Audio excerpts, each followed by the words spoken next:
Good morning বন্ধুরা, কেমন আছো তোমরা সবাই? আশা করছি সবাই খুব ভালো রয়েছো, আর আমরাও ভালো আছি। চলে এসেছি আবার একটা নতুন ব্লগ নিয়ে। আই হোপ যে আজকের ব্লগটা তোমাদের অনেক ভালো লাগবে। আর এখন বাজে সকাল 8টা, আর এখন থেকে তোমাদের সাথে নিয়ে আজকের ভিডিওটি শুরু করছি। আর ভিডিওর শুরুতেই তোমাদের বলি যে আমার গলার অবস্থা খুব একটা ভালো না, তাই ভয়েস দিতে একটু কষ্ট হলেও আমি আজকের ভয়েসটা দিলাম। তো একটু ভিডিওটা তোমরা ম্যানেজ করে দেখে নিও। তো এই যে দেখো, এখন ইলিশ মাছ ভাজছি। আর এবছরে বর্ষার দ্বিতীয় দিন হলো আজকে ইলিশ খাওয়া, কেননা বর্ষার শুরুতেই প্রথম দিকে ইলিশ খাওয়া হয়নি। আর দুটো দিন আগে একবার বাড়িতে গেছিলাম ইলিশ খাওয়ার জন্য, বাড়ি থেকে ডাক পড়েছিল, তাই বাড়িতে ইলিশ খেতে গেছিলাম। আর এই হচ্ছে দ্বিতীয় দিন আমার বাড়ি থেকে বাবা ইলিশ পাঠিয়ে দিয়েছে, তো সেই ইলিশটাই আজকে আমি রান্না করছি। তো বলতে পারো এবছরে বর্ষার প্রথম ইলিশ আমি রান্না করছি, কেননা আগের দিনের ইলিশটা ওখানে মাই রান্না করেছিল। তো এই যে দেখো, এখন আমি মাছটা ভেজে নেওয়ার পরে সেই মাছের তেলেতেই আমি কালো জিরে ফোড়ন দিয়ে এখানে সর্ষে পোস্ত বাটা দিয়ে দিচ্ছি। আর কিছুটা তেল তো তুলে রেখেছি আগে থেকেই, কেননা আমরা তো অনেকেই ইলিশের তেল দিয়ে আলু মাখা দিয়ে ভাত খেতে ভালোবাসি। তো সেই কারণেই তেল একটু তুলে রেখেছি, দুপুরে খাওয়ার সময় তেলটা দিয়ে খাওয়া যাবে। আর এদিকে দেখো, এখন সর্ষের মধ্যে আমি একটু হলুদ একটু লবণ দিয়ে দিলাম। আর এই যে এখন গ্রেভিটাকে ফুটতে দেব। তো চলো গ্রেভিটা এখন ফোটা হোক, আর গ্রেভিটা ফুটে উঠলেই আমি মাছগুলোকে একে একে দিয়ে দেব। তো এই যে দেখো, মাছগুলোকে একে একে দিয়ে দিচ্ছিলাম। আর মাছটার ওজন ছিল বেশ অনেকটা বড় সাইজের, কিন্তু খারাপ ছিল বলবো না, মোটামুটি ভালোই টেস্ট ছিল। তবে ওজনটা যে পরিমাণ ছিল 1 কেজি 100 ওজন, তো সেই পরিমাণের টেস্ট কিন্তু ছিল না। তো এই যে দেখো, মাছটা আমার ফুটে এসছে।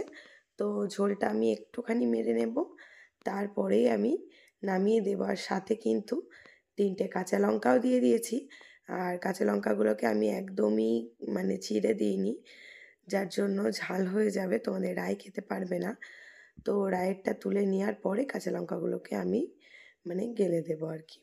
তো এদিকে দেখো, নামানোর আগে আমি একটু সর্ষের তেল দিয়ে দিলাম। তো চলো, অলরেডি আমার এখন সর্ষে ইলিশ তৈরি হয়ে গেছে। তো আজকের মেনুতে শুধুমাত্র এই ইলিশটা রান্না করেছি, আলু মাখা করেছি, আর ওই ইলিশ ভাজার তেলটা রয়েছে, ব্যাস। আর কোনো কিছুই রান্না করিনি, কেননা একটু আধটু কাজ পড়ে রয়েছে যেগুলোকে আমাকে গোছাতে হবে। তো সেই কারণে আর বেশি কিছু রান্না করিনি। আর হ্যাঁ, এটা ছিল রোববারের ভ্লগ, যার জন্য রোববারে অনেক কিছু কাজের প্ল্যানিং রয়েছে, তাই রান্নাবান্না বেশি কিছু করে সময়টাকে আর নষ্ট করিনি, কেননা অনুষ্ঠান সামনে চলেই আসলো, যার কারণে বাড়ির সমস্ত কাজকর্ম কিন্তু শুরু হয়ে গেছে। আর এদিকে নিমন্ত্রণও শুরু হয়ে গেছে। তো এই যে দেখো, মেশিনে জামা কাপড় চালিয়ে দিয়েছিলাম, তো সেগুলো কাচা হয়ে গেছে। আর এখন আমি জামা কাপড়গুলো মেলে দেব। তো আমরা যাব একটা জায়গায় নিমন্ত্রণ করতে, তো সেই কারণে জামা কাপড়গুলো এখন মেলে দিয়ে যাচ্ছি, তাহলে আস্তে না আস্তে এগুলো শুকিয়ে যাবে। তো জামা কাপড়টা সেই কারণেই মেলছি। আর দেখো রোদের কি পরিমাণ তাত। তো আমি মাথায় একটা গামছা নিয়ে রোদে নেমেছি, কেননা এখন থেকে এত পরিমাণ রৌদ্র উঠেছে যে উঠোনে নামাই যাচ্ছে না। কে বলবে এটা বর্ষাকাল, কিন্তু কি বলতো, হঠাৎ হঠাৎ করেই বৃষ্টি আসছে, আবার রোদের তাপও রয়েছে। তো এই কারণেই আমাদের ভীষণভাবে সর্দি গরমি হয়ে যাচ্ছে, তো যেটার কারণেই আমার গলা বসে গেছে। তো দুটো দিন আমি ঠান্ডাতেও ভুগলাম, মাঝখানে বেশ কটা দিন ভ্লগ দিতে পারিনি, সেই টাইমটা আমার খুবই শরীরটা খারাপ ছিল। তো এখন আপাতত একটু ভালো রয়েছি। তো এখন আবারও তোমাদের ভালো ভালো ভ্লগ দেওয়ার চেষ্টা করছি, জানি না কতদূর কী দিতে পারবো। কাজের প্রচুর পরিমাণে প্রেশারও রয়েছে, যেহেতু অনুষ্ঠানটা আর চলেই এলো, একদমই একদমই বেশি দেরি নেই। তো সেই কারণে কাজের চাপও রয়েছে। আর এদিকে টুকটাক যেগুলো একটু গোছাতে বাগাতে হবে, তো সেগুলো আমাকে একাই করে নিতে হচ্ছে, কারণ তোমরা তো জানো আমি বাড়িতে একাই। তো সেগুলো সম্পূর্ণটাই আমাকে করে নিতে হচ্ছে। আর যখন কাজের চাপটা পড়ে যাচ্ছে, সেই কাজটা সম্পূর্ণ করার জন্য আমি কিন্তু আর কোনো রকম মোবাইল নিয়ে কাজ করতে পারছি না, সেটার কারণে আরও অনেক দেরি হয়ে যাচ্ছে। তাই অনেক কিছুই তোমাদের মানে মিস করা হয়ে যাচ্ছে, দেখাতে পারছি না আমি। তো এদিকে দেখো এখন চলে এসেছি রায়ের বইয়ের ওয়ার্ড্রপটা গুছিয়ে নেওয়ার জন্য, কেননা ওর প্রতিদিনের বই নিতে নিতে এই জায়গাটা একটুতেই অগোছালো হয়ে যায়। আর এই যে দেখো এই রাবার আর রোল ছোলাটা রায় একটা চিপস থেকে পেয়েছিল। তো সাধারণত চিপস চকলেট এগুলো খাই না, তো এই যে বললাম একদিন বাড়ি গেছিলাম, তো ওখানে একটা চিপস নিয়েছিল যেটার নাম হচ্ছে পাঠশালা চিপস। তো সেই চিপসটা থেকে এগুলো পেয়েছিল, তো ওগুলোকেও সঙ্গে করে বাড়িতে নিয়ে এসছে। আর এই যে দেখো ওর বইগুলো এই যে দুটো ভাগে ভাগ করা থাকে, যেগুলো বাড়িতে পড়ে আর যেগুলো স্কুলের। তো সেই রকম রুটিন দেখে দেখেই আমি বইগুলোকে গোছাচ্ছি। আর এই ওয়েদারের জন্য বেশ কিছুদিন ওকে স্কুলেও পাঠানো হয়নি, কেননা বৃষ্টির জন্য স্কুলে বেশ পরিমাণে কাদাও হচ্ছে, আর গরমের জন্যও বলতে পারো। তো এই সব কিছু মিলিয়ে অনেক কটা দিন রায়ে স্কুলে যাওয়া হয়নি। আর সামনে যেহেতু বাড়িতে অনুষ্ঠানও রয়েছে, তো আমার একটু চাপাচাপির কাজের জন্যই কিন্তু আমারও ওকে সময় করে নিয়ে আসা নিয়ে যাওয়াটা হচ্ছে না, তাই কটা দিন স্কুলে যাওয়া হয়নি। তো বইগুলোকে গুছিয়ে নেওয়ার পরে দেখো এদিকে চলে এসেছি রায়ের যে সমস্ত রং পেন্সিল রাবার রুল যে সমস্ত এক্সট্রা সমস্ত থাকে, তো বাচ্চারা বুঝতেই পারছো সাথে অনেকগুলো লাগে, তো নষ্টও করে, কিছু প্রয়োজনেও রাখে। তো সেগুলোকেই আমি বের করে যেগুলো দরকার সেগুলো গুছিয়ে রাখছি, যেগুলো দরকার নেই সেগুলোকে ফেলে দেব। তো এরকম আমি একটা ছোট্ট মতো বাস্কেট সবসময় ভিতরে রাখি এই ছোট ছোট জিনিসগুলো রাখার জন্য, কিন্তু মানে একটা দুটো দিন ওইভাবেই গোছানো থাকে, তার পরক্ষণেই কিন্তু বাস্কেটের জায়গায় জিনিসপত্র কিন্তু এলোমেলো হয়ে যায়, কোনোভাবেই যে জায়গায় আমি গুছিয়ে রাখি সে জায়গায় থাকে না। আমাকে দুটো তিনটে দিন পর পরই গুছিয়ে উঠতে হয়, কিন্তু এখন যেহেতু সামনে কাজ রয়েছে আমাকে পুরো দিকটাই সামলাতে হচ্ছে, তো সেই কারণে আমি এখানে বেশ কটা দিন নজর দিতে পারিনি, তাই একেবারেই অনেকটা অগোছালো হয়ে গেছিলো। তাই আবারও একটু সুন্দর করে গুছিয়ে দিলাম। আর যেহেতু বাড়িতে অনুষ্ঠান, তো আত্মীয় স্বজনদের মধ্যে বেশ কিছু বাচ্চা কাচ্চাও থাকবে, তো ছোটরা বুঝতেই পারছো বাড়িতে বাচ্চা থাকলে যে সমস্ত হয়, তার সাথে আরও কিছু বাচ্চা অ্যাড হবে, তো সাথে ওদের বদমাইশি খেলাধুলা এই সমস্ত তো চলতেই থাকবে। তাই আমি যতটা পারছি যেগুলো মানে টুক করে ভেঙে যাওয়ার সম্ভাবনা হারিয়ে যাওয়ার সম্ভাবনা, তো সেগুলো আমি একটু যত্ন করে গুছিয়ে বাগিয়ে রাখছি, যাতে অনুষ্ঠান মিটে যাওয়ার পরে দরকারি জিনিসগুলো হাতের কাছে পেয়ে যায়। তো সেই কারণেই আরও একটু বেশি ভালো করে জায়গা মতো গুছিয়ে রাখতে হচ্ছে। তো এদিকে দেখো বইয়ের জায়গাটা গোছানো হয়ে গেল, তো এরপর চলে যাব আরও অন্যান্য জায়গাগুলো গোছাতে।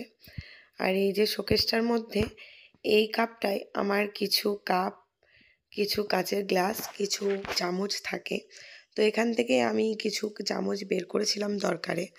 তো এই যে একটা কাটলারি সেট রয়েছে, তো এটা আমি খুব একটা ইউজ করতাম না, এতদিন এটা প্যাকিং করাই ছিল, তো আমি কিছু মাস আগেই প্যাকিংটা খুলেছিলাম, তো এখন মোটামুটি আমার একটু কাজে লাগে। তো এখান থেকেই আমি কিছু চামচ বের করেছিলাম প্রয়োজনে, তো সেগুলোই এখনও আবার জায়গা মতো রেখে দেব। তো সেই কারণেই এই যে দেখো এখান থেকে আমি বের করছি। আর হ্যাঁ, এই সমস্ত জিনিসগুলো তো আমি এখন আমার রান্নাঘরে রাখি, কারণ রান্নাঘরে তো আমার সেলফটা কমপ্লিট হয়ে গেছে, কিন্তু কিছু কিছু জিনিস রয়েছে যেটা ওখানে জায়গা হয়নি আমি এখানে রেখে গেছি, তার মধ্যে এ কটাও হচ্ছে এখানে থাকে। তো এই যে দেখো কাটলারি সেটটা আমি এখন গোছাবো, তো ভিতর থেকে বের করে নেওয়ার সময় চামচগুলো আলাদা করে বের করে স্ট্যান্ডটা বের করতে হয়, কেননা এটা একসাথে বেরোয় না। আর এই যে তোমাদের রায় চলে এসছে আমাকে হেল্প করতে, আর আমি এখানে চামচগুলো রাখছিলাম, তো রায়ও বলছিল যে মা আমাকেও দাও আমি রাখবো। তো কোনো কাজ করার সময় যদি ওদেরকেও বলা হয় সেই কাজটা সুন্দরভাবে করতে পারুক বা না পারুক, যদি ওদেরকেও বলা হয় তুমি একটু আমায় করে করে দাও, তাহলে কিন্তু ওদেরও মনটা ভালো লাগে, আর ওরাও কিন্তু একটা জায়গার মধ্যে স্থির থাকে। তো না হলে ছুটোছুটি করবে, তো আমি ওকে সময় দিতে পারবো না। তো সেই কারণে আমি যখন কাজগুলো করি ওকেও আমার কাজের সাথে একটু সহযোগিতা করার জন্য ডেকে আনি, তো যেমনটা পারে তেমনটা করে আর কি। তো এই যে দেখো চামচগুলো আমি এখানে যেখানে যা রাখার সেখানে রেখে দিচ্ছি, আর তারপরে আবারও জায়গা মতো রেখে দেব। তো এখন তো প্রায় বিকেল গড়িয়ে সন্ধে হতে চললো, এখন মোটামুটি তোমার 4টা মতো হয়তো বাজতে যায়। আর তোমাদের রায়কে অনেক ঘুম পাড়ানোর চেষ্টা করলাম, তো রায় কিছুতেই ঘুমালো না। যেহেতু আমি আজকে ঘুমাতে পারিনি, তো ওকে ঘুম পাড়ানোর সময় আমি যদি কিছুক্ষণ ওর পাশে শুয়ে থাকি তাহলে ও মোটামুটি ঘুমিয়ে যায়। আর যেহেতু আজকে আমার ওর পাশে শুয়ে থাকার টাইম ছিল না, তো ও আর ঘুমালো না, একটু শুয়ে থাকার পরেই উঠে চলে আসলো। তো এই যে আমার এখানে সমস্ত চামচগুলো সাজিয়ে রাখা হয়ে গেছে, আর আমি এই ভিতরে রেখেও দিলাম। আর সাথেই যে দেখো কাঁচের গ্লাস ছিল কটা, তো সেগুলোও আমি এখানে রাখছি। তো এই গ্লাসগুলো আমার টোটাল 6টা আছে। তো কিছুটা রয়েছে অন্য জায়গায়, কিছুটা রয়েছে এখানে। তো যেখানে যেভাবে জায়গা ধরেছে তো আমি সেখানেই সেভাবে রেখেছি। আর এখানটা সম্পূর্ণ যেহেতু কাঁচের জিনিস রয়েছে, তাই এখানটা আমি একটুখানি ঢাকা দেওয়ার চেষ্টা করছি। তো এই যে দেখো, এখানে একটা পুতুল ছিল রায়ের, তো সেটা দিয়ে সামনেটা কভার করে দিলাম যাতে বাচ্চাদের নজরে না পড়ে কাঁচের জিনিসগুলো। তো বুঝতেই পারছো কাঁচের জিনিস সামনে সামনে রাখলে কখন কে হাত দেয় আর টুক করে ভেঙে যায়, তো সেই কারণে যতটা পারছি যেগুলো ভেঙে যাওয়ার সম্ভাবনা সেগুলো একটু ভিতর দিকে রেখে দিচ্ছি। তো তারপরে আমার এদিকে সমস্ত গোছানো হয়ে যাওয়ার পরে ঘরগুলো আমি একটু ঝাঁট দিয়ে নিচ্ছি। আর এমনিও তো বিকেল হয়ে গেছে, বিকেলের দিকে তো ঝাঁটপাট দিয়েই থাকি, তো সেই কারণে আমি আবারও একটু ঘর ডাইনিং সমস্ত একটু ঝাঁটপাট দিয়ে নিচ্ছি। তো তারপরে সন্ধ্যার কাজ আবারও শুরু হবে, বিকেলের কাজ এই পর্যন্তই হয়ে গেল। তো চলো বন্ধুরা, আমি এখন ঘরগুলো ঝাঁটটাট দিয়ে দিই। আর আজকের ভিডিওটা তোমাদের কেমন লাগলো অবশ্যই কিন্তু তোমরা কমেন্টে জানিয়ে দিও। আর যদি তোমাদের কিছু ভালো লেগে থাকে তাহলে একটা লাইক করে দিও।